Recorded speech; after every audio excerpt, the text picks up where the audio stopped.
Bom dia a todos e a todas. Queria, em primeiro lugar, agradecer o convite, dizer que o PSOL inicia a sua exposição, talvez falando da parte que não existe acordo. Eu vou começar da mesma forma que o deputado André Freire falou. Bem, nós estamos no meio de uma crise, mas as motivações da crise, né, e os desdobramentos, obviamente, são muito desacordantes, se existe essa palavra. Então, veja, há um esgotamento econômico no país, mas a maioria dos parlamentares de oposição e situação, né, com exceção de poucos, entre eles o PSOL, concordam com os remédios que estão sendo tomados para a crise.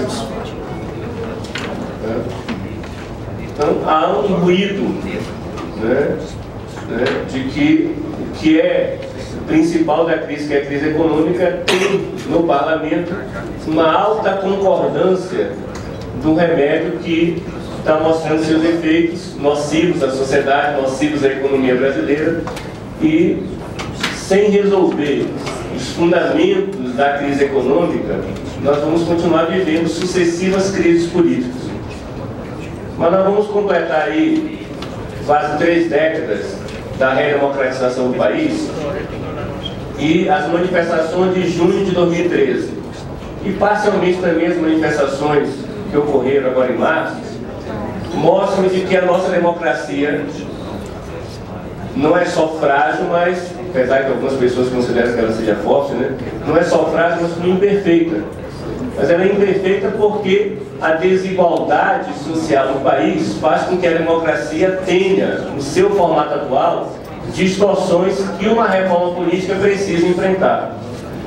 Por que as pessoas foram às ruas e exigiram do parlamento que tomasse providências e toda hora, tal qual um remédio milagroso, a reforma política aparece então como uma solução mágica para esses problemas? Primeiro, sucessivos escândalos de corrupção.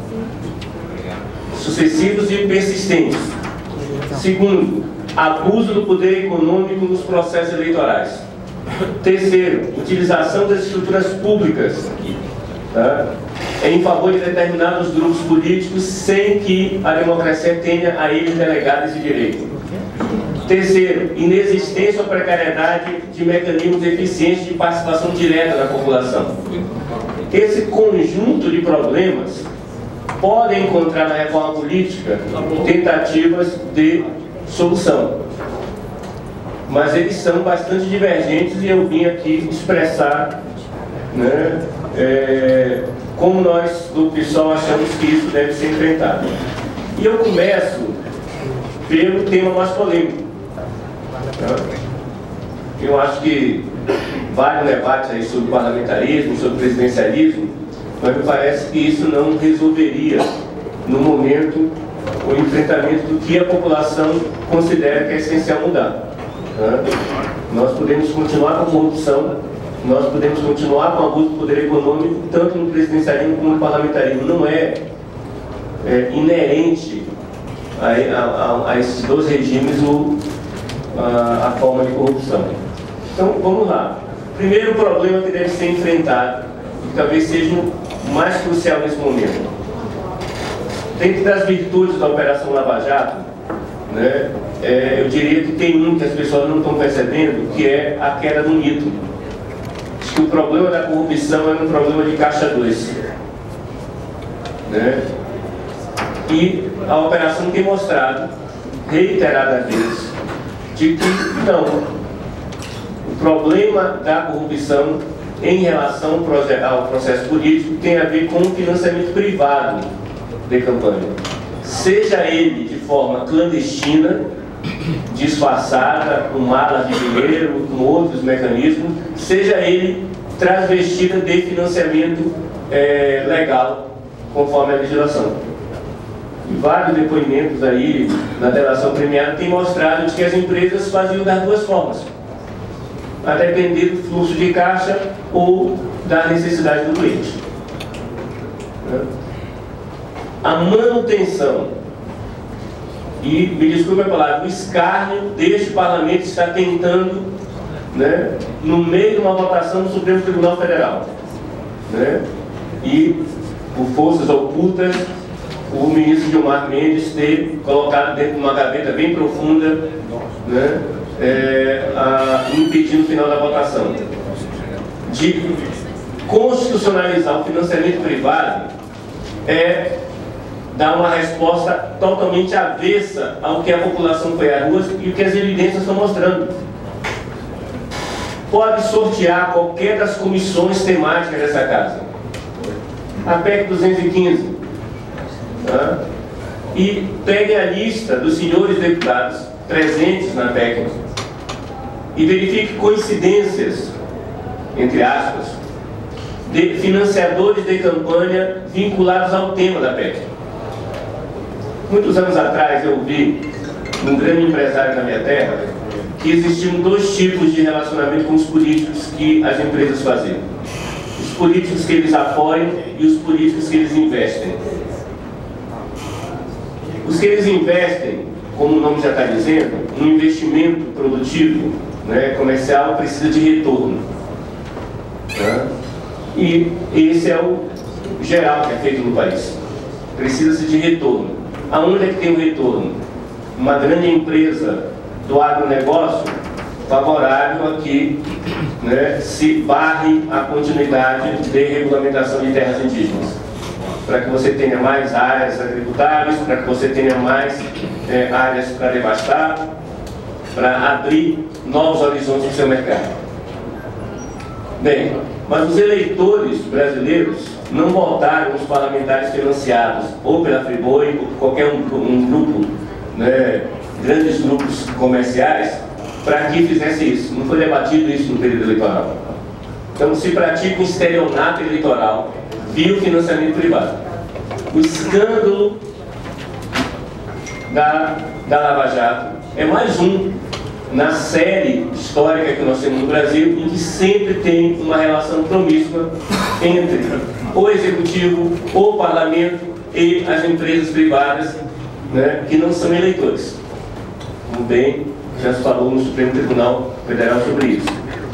Né? O nosso partido é favorável ao financiamento exclusivamente público, porém apoia com uma mediação possível, né, a proposta da coalizão democrática de que se proíba o financiamento privado e se permita o financiamento de pessoa física com um teto, né, compatível com a necessidade que o país tem hoje de moralizar esse tipo de procedimento. Sem que se resolva isso, né, nós vamos continuar tendo votações maculadas pelos interesses, né, ocultos nos financiamentos. Segundo, em relação ao sistema eleitoral, mesmo concordando de que nós somos por demais tutelados, eu diria que nós temos três necessidades. A primeira delas é fortalecer, né, a vontade da população em relação aos mandatos. Né? O poder emana do povo, mas está, né, por demais terceirizado. Tá? É necessário retomar para a população a garantia de que aquela promessa de campanha feita seja realmente efetivada. Porque é isso que a delegação estabelece. Né? O parlamentar, ele é um delegado, uma parcela da população, via um programa partidário, via uma proposta, já que não existem candidatos avulsos, todos por partidos, e esse programa apresentado precisa ser seguido aqui. Então, nós somos favoráveis de que um bom remédio já experimentado em outros locais é a garantia da revogabilidade dos mandatos. É necessário que um conjunto de eleitores, né, ao ver que o programa defendido pelo seu parlamentar não está sendo cumprido, possa, né, se mobilizar para que aquele mandato, que aquela delegação dada para aquela finalidade seja revogada. Bem, se nós apresentamos programas e consideramos que esses programas nos ajudam a ganhar a confiança da delegação, não tem por que temer que o povo possa julgar se esse programa está sendo cumprido. Segundo, Ao contrário de muitas propostas que tramitam aqui, nós somos favoráveis a fortalecer os partidos. E algumas medidas são necessárias, algumas pela positiva, outras pela negativa.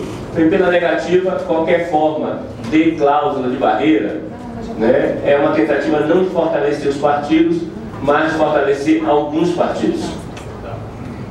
Coincidentemente, os que tiverem maiores bancadas no momento em que essa legislação for estabelecida. Então, ela é recorrente com o discurso de que tem muitas legendas de aluguel, então é necessário ter uma cláusula de barreira. Né? Então, nós somos contrários à cláusula de barreira, porque, na verdade, ela tem um efeito reverso do que se pretende e um afunilamento dos interesses em poucos partidos, num bipartidarismo, num tripartidarismo. Como é que se resolve os efeitos, e de vez em quando se corporifica em um ou dois parlamentares, puxadores de voto? Nós temos que ter listas partidárias pré-ordenadas, fortalecendo os partidos e os seus candidatos. Defendemos o fim das coligações das eleições proporcionais. Isso é muito mais eficiente do que cláusula de barreira. Tá? Mas é necessário também que você rediscuta o tempo de TV. Tá? O exemplo foi dado há pouco, mostra quando a máquina partidária acaba funcionando vinculada a tempo de televisão. A recente mudança que foi feita por essa casa no tempo de televisão é totalmente absurda, né? E que já era ruim, se conseguiu piorar. Então não é verdade que uma reforma política veio só para melhorar. A última reforma que foi feita eleitoral piorou, né? Fazendo uma divisão, né, dentro do tempo que era igualitário, diminuindo o tempo igualitário e sufocando as representações dos pequenos partidos. Tá? A lógica da última mudança que foi feita aqui é uma tentativa de extinguir os partidos via o tempo na televisão. Né? Somos também favoráveis a que não só o poder econômico expresso no financiamento privado seja violentamente coibido, como é necessário coibir outras formas de poder não autorizadas pela nossa democracia, como tem sido a divulgação de pesquisas eleitorais até a véspera das eleições. Tá? As pesquisas eleitorais, eu estou como presidente, mas eu sou professor, sou um pesquisador, professor da UNB, né? As pesquisas, elas detectam uma fotografia de uma realidade e você pode apreciar a partir dessa pesquisa uma intervenção sobre a realidade. O que as pesquisas eleitorais fazem é influenciar na realidade durante o processo. É adulterar a vontade a partir do voto útil ou, né, da adulteração dos próprios mecanismos de pesquisa. Tá? Então se usa a pesquisa para ganhar a eleição e não se mostra na pesquisa apenas o resultado momentâneo da vontade do eleitorado. Então coibir o uso da máquina via as pesquisas eleitorais, e quem as financia, elas são caras e feitas para defender determinados interesses, é fundamental. Mas é necessário não só fortalecer os partidos, mas fortalecer o empoderamento da população sobre a democracia. Então é nesse sentido, mais do que manter apenas os partidos, nós somos contra as tentativas de extinguir por decreto ou por monitoramento ou por sufocamento no horário eleitoral, é necessário radicalizar a democracia para que a população tenha outros instrumentos que não só a democracia representativa. Um deles já falei, que é a revogabilidade do mandato, mas é de interferência na democracia representativa, mas é necessário que você tenha referendos e plebiscitos. Muitas decisões tomadas no parlamento por delegação precisam ser, né, ratificadas pela população, né, como forma de que você faça um balanceamento entre, né, o espectro partidário e a vontade direta da população. Então, seja o referendo, seja o plebiscito, seja facilitar a apresentação de emendas diretamente da população, né, que os instrumentos têm dificultado. Então, quanto mais livre for a manifestação, mais permeável tiver o parlamento para a vontade direta do eleitor, mais sintonizado com os interesses desses eleitores ele estará. Quanto menos interferência do poder econômico tiver na nossa democracia, mais democrática será a representação aqui no parlamento. Quanto mais igualitário for o tempo na televisão, né, e a forma de funcionar os partidos, menos bipartidário, né, o nosso sistema vai ser. Bem, nós somos, para finalizar, um partido que considera que a crise econômica e a crise política precisa de solução. Nós somos contra qualquer forma golpista de se resolver isso. E nós somos favoráveis a que esse parlamento, como se dizia em 2013, parecia que era a voz corrente aqui, ouça, né, a voz que já está ficando mais do que rouca das ruas. Né? É necessário acabar com o financiamento privado, é necessário radicalizar a democracia e é necessário garantir o funcionamento dos partidos, né, soberano e livre e não tutelado pelo Estado. Muito obrigado.